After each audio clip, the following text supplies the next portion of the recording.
Well, I didn't intend to have this here, so there could be communication coming to us from some source. Let's see. But I did want to start off this reading for today by looking at the death card at the bottom of the deck. There was a couple of cards. Actually, this one just showcased itself to me. Moving forward, there's a lot of progress that we're going to make over the next couple of weeks.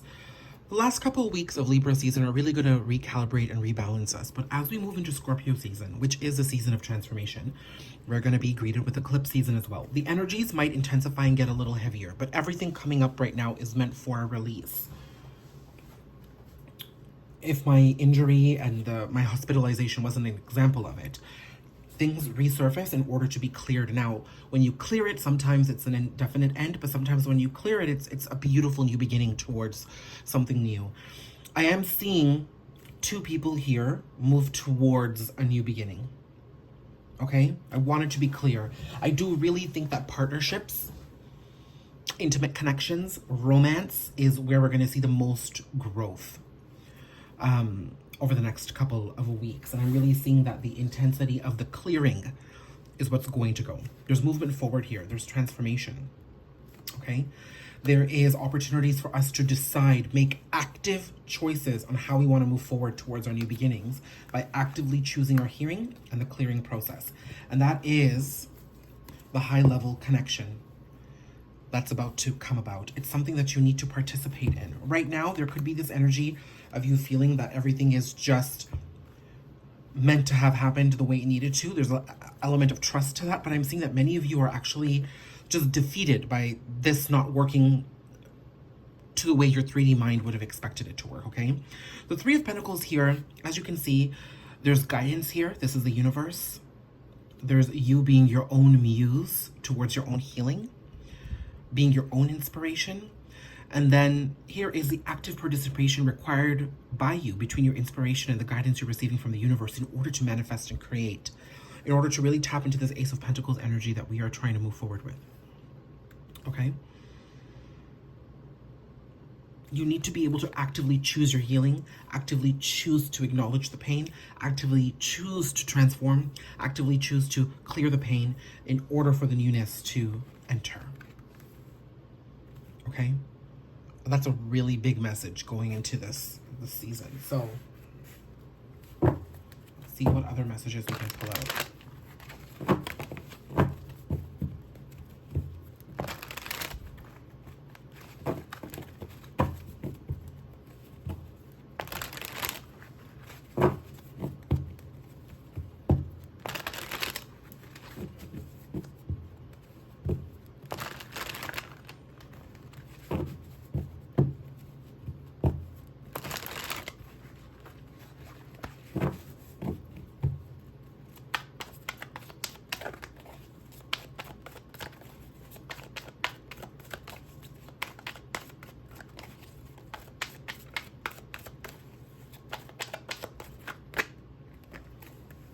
King of Pentacles, Seven of Pentacles.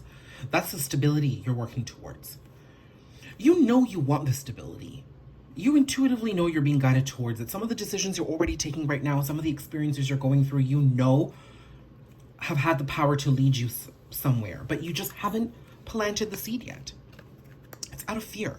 You haven't planted the seed yet. You've taken all these experiences. Now, I was talking about intimate partnerships, right? The opportunity coming to you right now is to say, okay, I've had this relationship with this person in the past. This relationship taught me this. This is the relationship with my mom and dad. It's taught me this. This is the relationship with my sibling. This is what this lover taught me. You've taken all these nuggets and all these seeds from all these different experiences. You just haven't made the effort to plant them yet, because planting them forces you to acknowledge what didn't work. It forces you to acknowledge where there's more work to do. It forces you to put yourself in a position of participation in order to allow the newness to come in. And there's a lack of trust around that entire process. I'm seeing that's going to change. The heaviness of this transformation here with Scorpio season is going to thrust you forward into, look, doing the work, planting those seeds. It's big energy.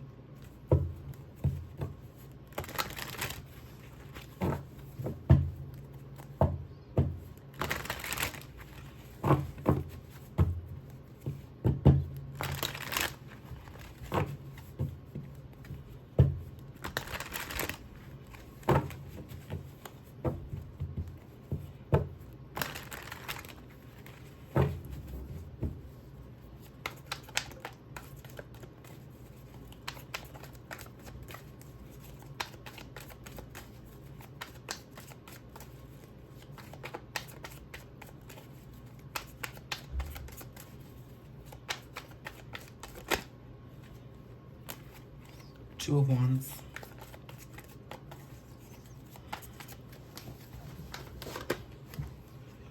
Lovers, that's the choice. The choice to plant the seed. The first thing that occurred to me, oh, look at this, stable new connections. The first thing that came to me when I saw the Two of Wands was that you need to be able to look at the bigger picture. You could be focused too much on all the little details that's preventing you from actually making some movement forward here. And when I say little details, it's like focusing on the fear that's actually crippling you from planting the seeds. You could be focused too much on the change that you're going to make. Don't focus on what you're thinking. Yes, you might know the changes and the shifts that are going to be required, but sometimes just making the effort and just coming to a place where you're energetically putting yourself towards a choice of making the actions you know you need to take. Allow everything else to settle in. You know, we can't go in with such a predetermined notion of what's going to come. Yes, we know change is uncomfortable. Yes, we know change is up ahead. But that doesn't mean we're going to be prepared for every single change that's coming. That doesn't mean we're going to for sure know every single change that's going to be required. Sometimes things work out for you. Now, listen, I'll give you an example. When I came out to my family and I told my family I was gay, the first person I thought that was going to reject me was my grandmother. She was the eldest in the family. She was the one closest to ideals and values and religion. And when I told her before I told my parents, and you know what my grandmother said to me? She goes, well, you are a child of God, and God has made many other children like you. So everything is fine. And then I said to her, I said, you know, Aji, you know, don't you think things are going to be a little uncomfortable? She goes, listen, I've been paying attention to you growing up. I knew this was coming.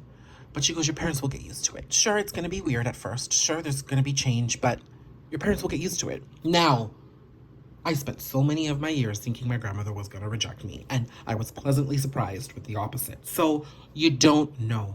Don't let your mind play tricks on you. That's one of the scarier things and more uncomfortable things about the Scorpio energy. Now, one time I read that Scorpio energy, sometimes it acknowledges the darkness, okay? It's the one sign in the astrological wheel that sort of acknowledges the shadow. But sometimes the problem is it acknowledges the shadow and stays in that acknowledgement and just keeps the shadow lingering around. And that sometimes, to me, is indicative of this overthinking. That sometimes we stay thinking and we don't actually take the changes that need to be made. So acknowledge what needs to go. Use the energies coming up to acknowledge what needs to go. That's why we've got 2 weeks of Libra season left, because it's going to allow us to balance between our head and our heart and our thoughts and our actions. And then from there, you'll be able to just take an action, a small step forward towards your beginning, and then allow everything else to settle from there. You don't need to make sweeping strides and assumptions. Allow things to play out. Trust it's all happening for you. You just need to find the bravery to plant those seeds. You've got them all in your bag. You just need to plant them, okay?